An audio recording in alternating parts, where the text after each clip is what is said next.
He spent his life healing others. He read scans like maps, interpreted symptoms like languages, held lives steady with calm hands and precise decisions. People trusted him with their pain, their fear, their last hope. But when the sickness reached him, when the damage was no longer theoretical, when the pain lived inside his own body, all his knowledge went silent.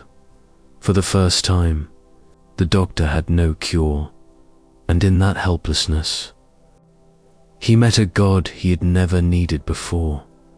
The man who believed in control. He had built his life on competence. Medicine rewards certainty, protocols, predictability. If you follow the steps, if you study hard enough, if you act fast enough, most things can be fixed. And he was good at it, very good. He trusted data more than mystery, process more than prayer, answers more than questions. God, to him, was not rejected, just unnecessary. When knowledge becomes identity, and a doctor was not just his profession, it was his identity.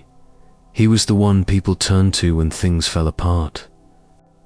The calm presence in emergency rooms, the steady voice when families trembled.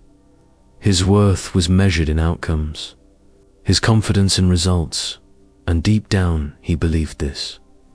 If something breaks, someone smart enough can fix it.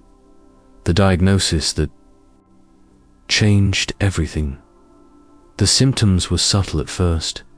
Fatigue he dismissed as stress. Pain he attributed to long hours.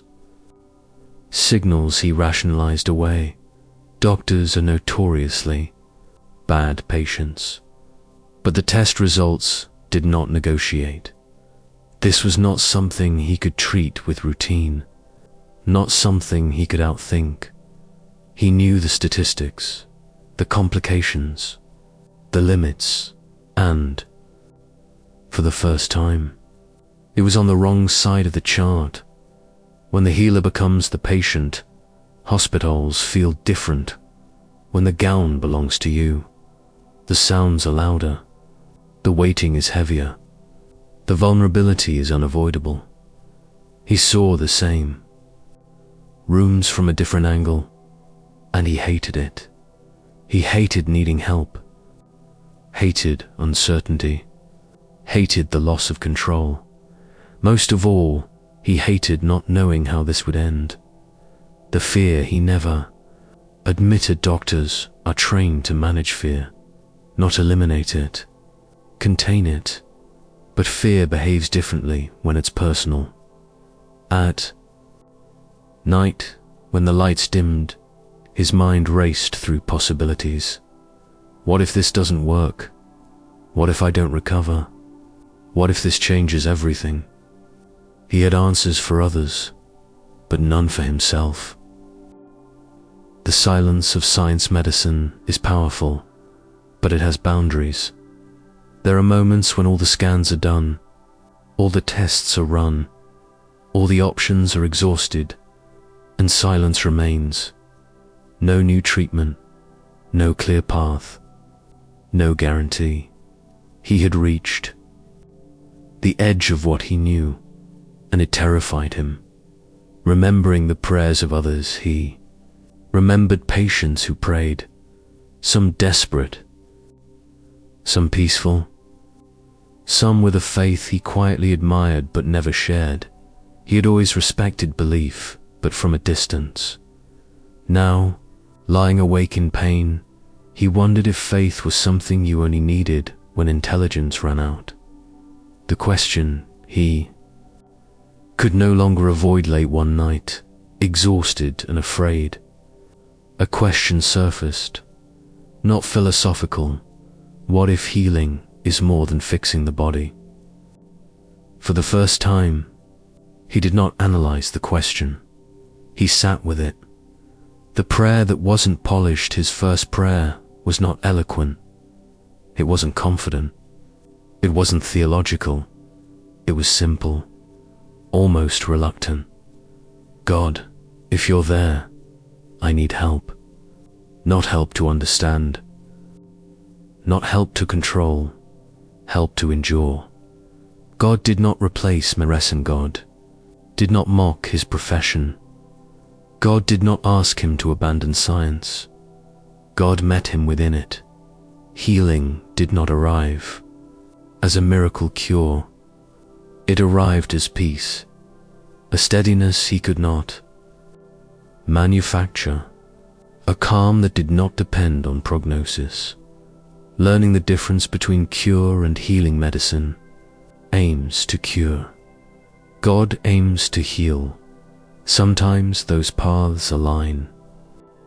Sometimes they don't. He began to understand that healing is not always the removal of illness, but the restoration of wholeness, even in weakness. The humility he never learned in school medical training teaches. Mastery. Illness taught surrender. He learned what his patients had always known. Waiting is hard. Uncertainty is cruel. Dependence is humbling. And humility softened him in ways success never had. Seeing patients with new eyes when he returned to work, he was not the same doctor. He listened differently, paused longer, spoke more gently, because now he knew, behind every chart is fear. Behind every diagnosis is a human being wondering if they will be okay. Faith. Without abandoning reason, he did not become anti-science. He became integrated. Faith did not replace logic. It completed it where medicine ended. Trust continued, and that balance changed how he lived. The God who stays when answers don't. This condition did not magically disappear. Some struggles remained, but despair did not. Because God stayed even when outcomes were unclear, and staying mattered more than fixing. The doctor's new understanding of power. True power is not control, it is peace without control. He learned that surrender is not giving up, it is letting go of illusions. A message for those who know too much to believe knowledge does not disqualify faith. Certainty is not a prerequisite for trust. God does not compete with intelligence. God meets it at its limits, the paradox that saved him. He spent his life healing others, but it was his own brokenness that opened him to God. And in discovering his limits, he found something stronger than certainty - grace. Final reflection. Medicine saves lives, but it does not answer everything. Faith does not reject science. It carries us when science reaches its edge, and sometimes the deepest healing begins when the healer finally admits he cannot heal himself. That is where God waits.